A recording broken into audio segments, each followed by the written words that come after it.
परवाह देश की में अब बात उन तीन चेहरों की जिन्होंने दो फ्रंट को न सिर्फ एक जंग में तब्दील कर दिया बल्कि ट्रंप को नए बारूदी भंवर में फंसा दिया है। ट्रंप ईरान पर बार बार हमले की धमकी तो दे रहे हैं लेकिन हमला नहीं कर रहे हैं। सवाल यही है कि आखिर क्यों?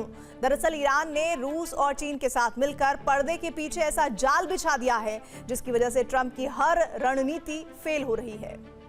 एक तरफ है रूस, चीन, उत्तर कोरिया और ईरान, तो दूसरी तरफ अमेरिका के साथ अब तक कोई भी ताकतवर देश नजर नहीं आ रहा है। ऐसा इसलिए क्योंकि ट्रंप ने खुद ही नाटो और यूरोपीय देशों से अपने रिश्ते खराब कर लिए हैं। यही वजह है कि ईरान जंग में नाटो का कोई भी देश अमेरिका का साथ देने नहीं आया, जिससे ट्रंप अब भी भड़के हुए हैं। जिन तीन चेहरों की वजह से ट्रंप की मुसीबत बढ़ी है वो है रूस के राष्ट्रपति व्लादिमीर पुतिन, चीन के राष्ट्रपति शी जिनपिंग और ईरान के सुप्रीम लीडर मुज्तबा खामेनेई। इन तीनों नेताओं ने मिलकर यूक्रेन और ईरान के दोनों फ्रंट को एक जंग में बदल दिया है।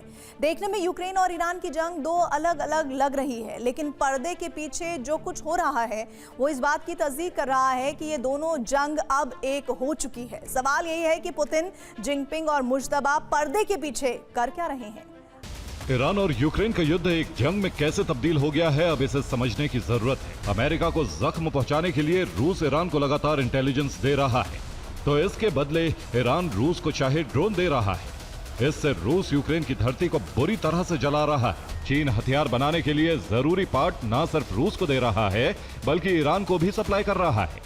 चीन की इसी सप्लाई की वजह से रूस और ईरान तेजी से हथियारों का जखीरा तैयार कर रहे हैं।